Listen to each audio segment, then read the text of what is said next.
Welcome in. We're the Real Selection Committee.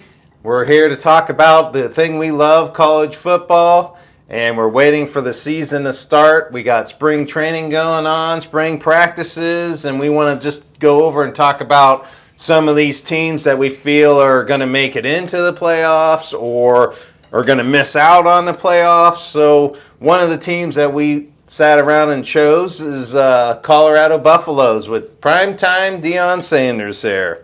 How do you feel about this team and outlook here?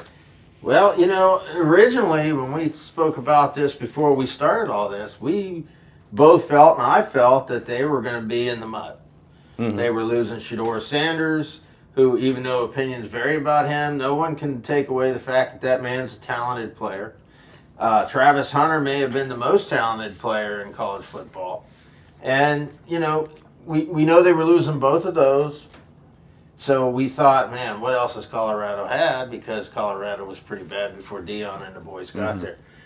But in looking at them, maybe they didn't fall off that much. Mm-hmm. We'll dive into it here in a minute. Yeah. So question one for me is the impact, like you just spoke on, is losing their two superstars, losing Shedeur Sanders and Travis Hunter. How's their replacements? I know you've put some work in. Are you feeling pretty confident that the replacement at the QB position is going to help? I feel he is as good with what he's shown in college football as what Shedeur was when Shedeur came in to college football. I think Shedeur, let's face it, Shedeur did benefit a lot from his dad coaching. Mm-hmm. You could have had Patrick Mahomes on the team and Shedeur would have started because it's Deion's son. And, right. Look, that sounds like I'm dogging on Shedeur. I'm not. Shedeur Sanders is a talented player. But let's be real here. Yeah. Deion only worried about 2 or 3 players on this team, the way it looks. So, but I think the kid they brought in will fill in nicely for him. I don't think they did a real good job replacing Travis Hunter, but we'll see. Yeah, let's talk about their schedule. Last year's schedule, I want to talk about that is that, the most tested teams that they played as far as rankings, they lost to them. Mm-hmm. They lost to Nebraska as the second game of the season. They lost 28-10, and that was a Big Ten school. Yeah. So, that isn't sitting pretty. Then mid-season, they played number 18 ranked Kansas State, and they lost to that. 31-28. So, to me, their biggest wins was a down year Utah and Oklahoma State. Was down. Yeah. Those were the only teams that I felt that were their big wins. Yeah. They lost to Kansas State at the end of the year, too. So, for me, as far as their schedule goes, that wasn't looking very good. They missed the playoffs, obviously, because they were 9-3 in the Big 12. So let's move into this season's schedule. I mean, they start the season out playing Georgia Tech, who we all know that can be a team that you better bring your A game or they're going to beat you. They're going to upset you here. They got BYU down the road. They got TCU on the schedule. I think they're going to be a little more improved this year. They also play Iowa State, which is another tested team in the Big 12.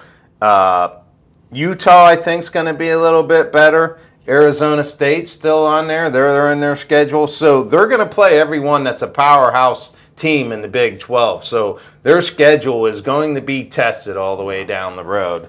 How do you think they're going to fare in this schedule? Well, to what I have done now and the way things sit now, and this is before the spring game and all that, I think with the schedule you just read to me, they have a shot at playing some kind of a role in there. Mm-hmm. TCU is going to be much improved. Mm-hmm. Arizona State still has Leave It, so they got a great quarterback. Yeah. Iowa State has a really good quarterback. Yeah. BYU, I think, is dropping off a little bit, so I would favor them there. Okay. But that schedule you gave me, even Georgia Tech, those are all teams that are kind of in line with Colorado. Mm-hmm. Like I say, I don't think Colorado is going to be bad. Mm-hmm. I just don't see them being the 9-3 caliber that we thought they were last year. Mm-hmm.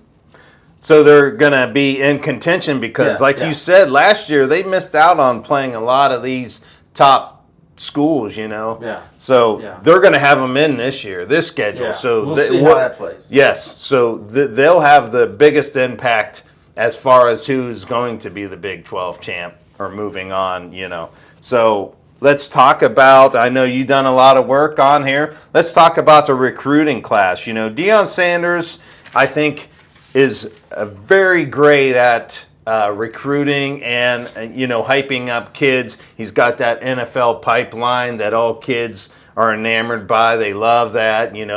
Talking to Deion Sanders, you're like, I'm that much closer to the NFL. So he does a very good job at recruiting and getting kids to transfer to his school.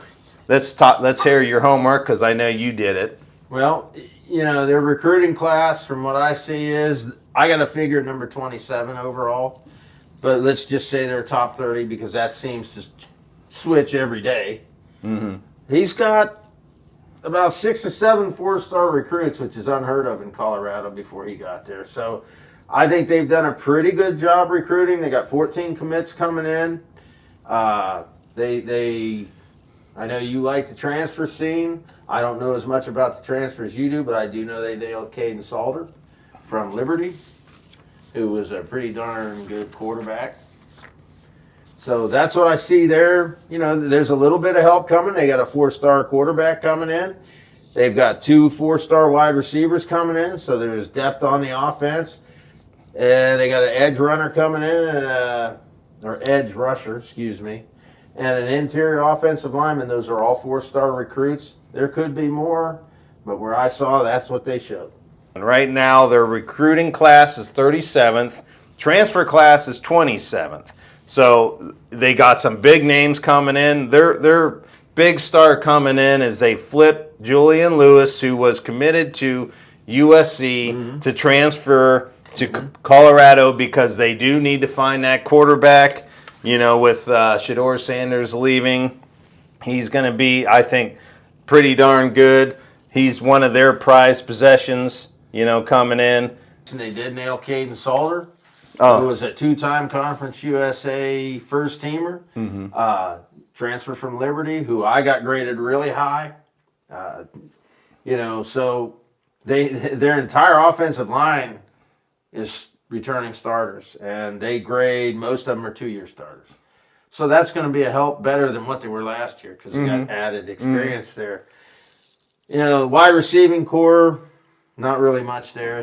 But they do have some 4-star recruits. I actually have them as 3 4-star recruits because there was one guy that on one site's 4-star, on another site he's 3-star.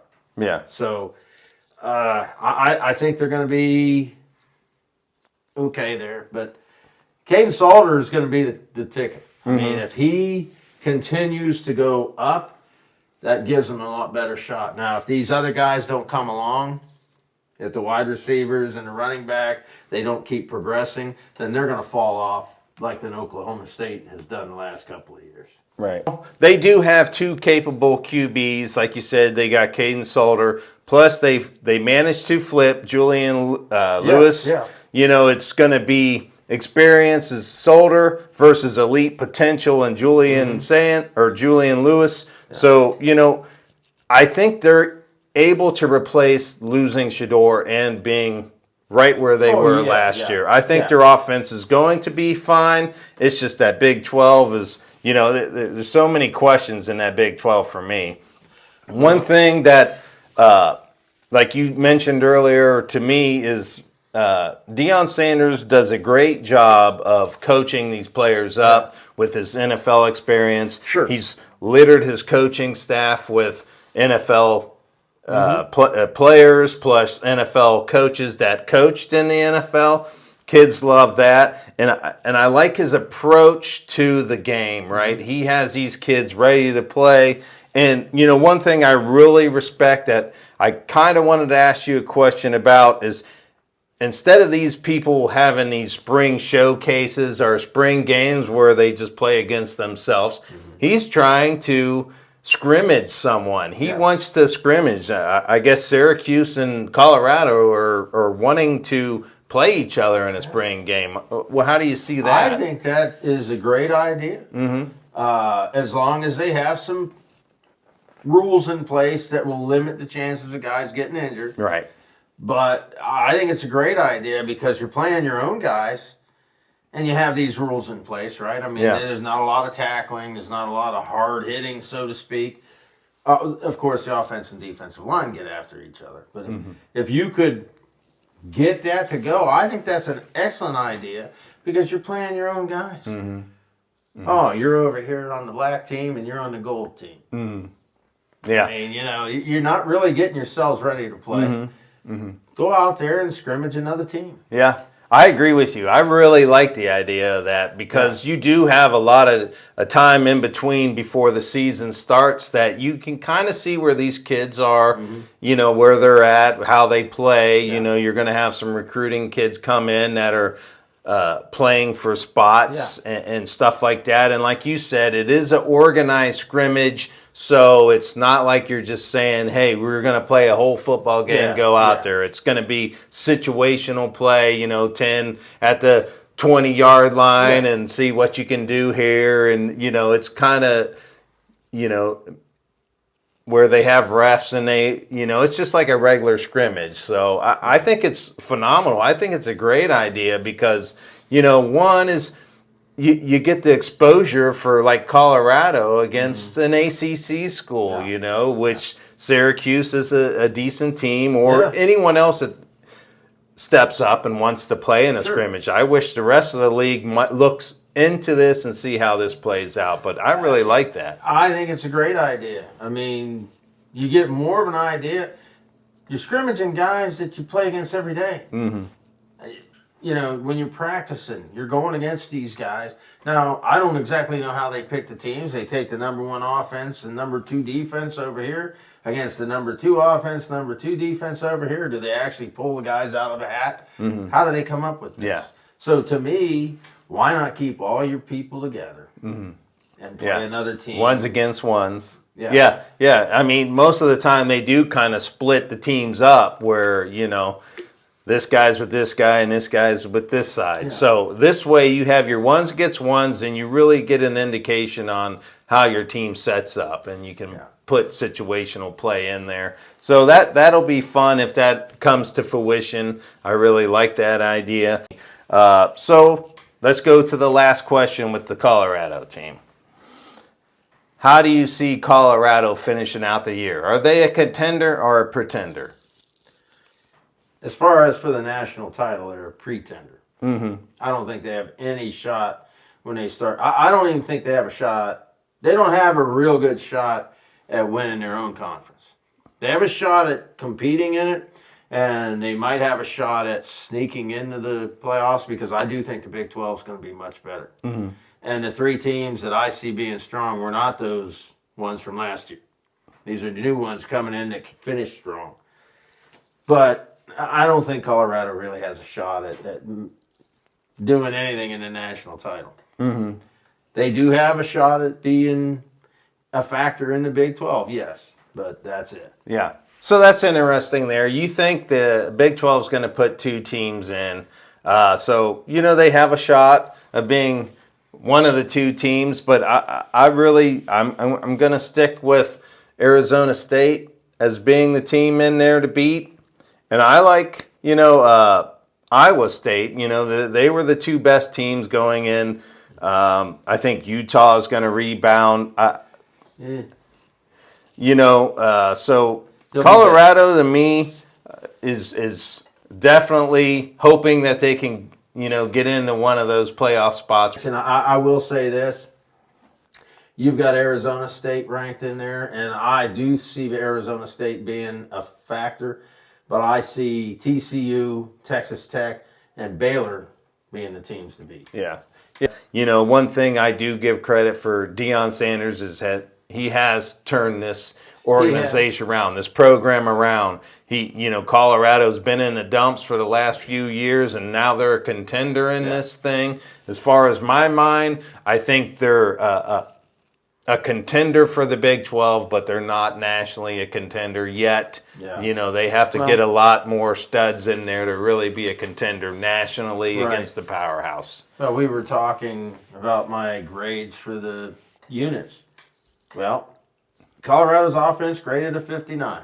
A little bit above that one-year starter at every position. The defense graded a 56. So, like I say, I thought they graded a little higher than we both kind of thought they would. And that offensive line looks really good. Yeah. And that has been a sore spot for them for the last Well, couple of years. that's just it, because last year, if you watched, Shedeur ran for his life most of the games, and a lot of his stats were on the run, you know, busted plays, making spectacular plays. So if this offensive line is much improved, that'll help this team out. Well, and 3 of them coming in are transfers that were honorable mention or better in a different conference. So, I mean, you know, you got stronger, you got a few returning players from your own team, and you've got all league players coming in from other ones to play for you. So I think that, you know, that offensive line is going to help them out. We'll see my big question mark for Colorado is, will their wide receivers and running backs step up? If that happens, then hey, maybe they're in that race.